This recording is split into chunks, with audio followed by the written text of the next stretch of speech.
I want to introduce you to Jacob Aldridge.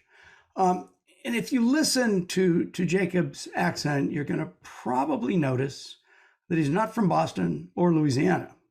Jacob Aldridge is an international best-selling author and business advisor who empowers small and medium-sized companies and their owners. He has worked with leaders and teams around the USA, as well as the United Kingdom, Asia Pacific, and yes, Australia. Right now, many business leaders are worrying about the economy. Jacob has a clear message for them. Don't waste a good recession. I give you Jacob Aldridge. Thank you, Ed. Thank you all for investing your time to be here today. Mike Tyson told us that everyone has a plan until they get punched in the face. Over the last 20 years, I've spoken in front of thousands of small and medium-sized business owners, and every single one of them had a plan. Now, a lot of their plans were up here, and plenty was sprinkled with fairy dust and moonshine, but they had a plan. Right now, inflation is high, confidence is low. Your gas bill is as far up as your 401k is far down, and business owners across America and indeed around the world are bracing themselves for a punch in the face. And that's the temptation, to curl up in a ball, brace for impact, go into survival mode. And that would be a mistake. And I'll tell you why. Because more opportunities are created in a downturn than at any other point in the economic cycle. If you're positive and you know how to respond practically, now is a great time to be in business, to thrive, not just survive. Now, today I'm not going to go through the full survey war, but I will ask you one question. Right now, do you feel we are going into a recession? Do you feel we are already in a recession? Or do you feel that we are not going to have a recession this year? And while you ponder the answer to that question, I'm going to use the F word, feelings. Because feelings have a huge impact on the decision-making and communication of small and medium-sized business owners. When we appreciate that, we are much better placed to support them. And few things have as much impact on how a business owner feels as the economic cycle. So this is the economic cycle mapped not by GDP or inflation, but by feelings. So the answer to my question, did you feel we are not going to have a recession this year?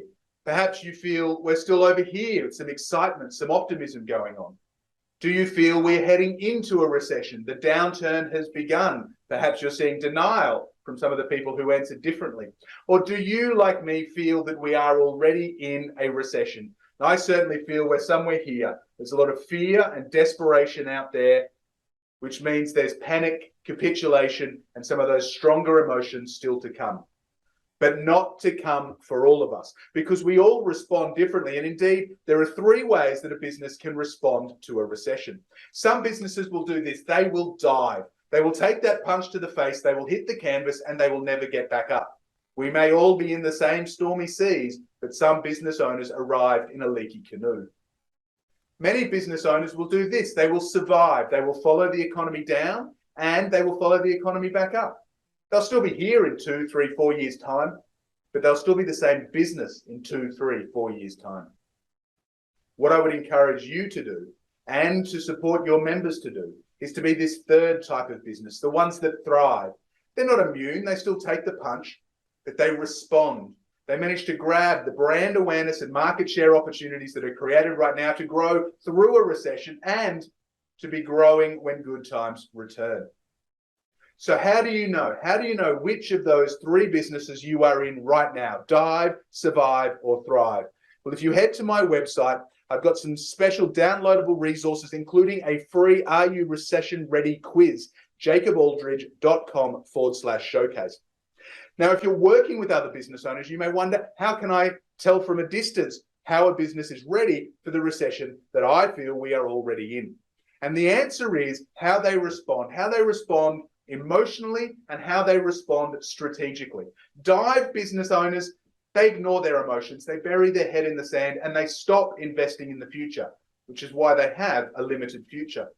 Survive business owners, well, they have those feelings, they react to those feelings. The good days are great, the bad days are really bad. And their investment strategy is what I call down low, too slow. They wait for the upturn to invest in the upturn, wait for growth to invest in growth. The Thrive business owner still has those feelings. They're aware of them, they acknowledge them, they're not a servant to them. And they continue to invest strategically through a recession. Maybe what they're investing in now is different to what they had planned 6 months ago, but they continue to respond positively. There's one thing I want you to take away from today, and that is this. You have some choices here. And the key way to make the right choices is to avoid the noise that a recession creates. And there is so much noise, whether it's 24-hour cable news or doom scrolling social media. It's hard to avoid the noise, but you need that anchor. You need that North Star to get you through. And that is your intuition. Not that all noise is bad. All of the training and thinking that you do feeds the intuition. All those feelings and emotions feed your intuition. Your greatest experiences and your biggest mistakes feed your intuition. And it's when hard times show up that you need to listen to your intuition to make it through. And I can give you plenty of noise. I can talk about the 4 transformations that a business needs to make during a recession, the 5 most common mistakes of a business at these times. I can talk about why association membership is a critical part of your recession response, and I can talk about the 10 key strategies that recession-proof any business. And for some business owners, that's the noise they need to feed their intuition, to give them the confidence to keep moving. For you today, just knowing that that guide exists is sufficient. And I want to leave you with a specific example of a business owner who did just that, who responded strategically and listened to her intuition. This is Ruth Wakefield. 1938 was the second recession of the Great Depression. Just when they thought they were out, it pulled them back in, which sounds kind of familiar. And at the time, Ruth and her husband Kenneth owned the Toll House Inn in a tourist town in Massachusetts and the Toll House Restaurant, which was known for its lobster dinners and fine desserts. Hardly a recession-proof business. Faced with that recession, Ruth asked herself, what can we do to respond? She used her culinary training and her business intuition and came up with this. The Toll House Cookie, a recession invention that had many, many benefits. First, it was small, it was cheap, it was a single serve. The Toll House Cookie was portable, which means that you didn't need to come, sit down and dine in her restaurant to buy a product from her. And perhaps most importantly of all, the Toll House Cookie didn't need a chef's training to produce. Housewives across America were able to bake these at home. And as a result of that simplicity, Nestle bought the rights to the Toll House Cookie recipe from Ruth Wakefield. Not a bad financial outcome for the middle of a Great Depression. Right now, you have some choices to make. Do you dive? Do you survive? Or do you respond? Again, if you want more information, jacobaldridge.com/showcase. Mike Tyson showed us. He got plenty of punches to the face and still became world champion. Ruth Wakefield's example is that when we respond positively, the ending can be pretty sweet.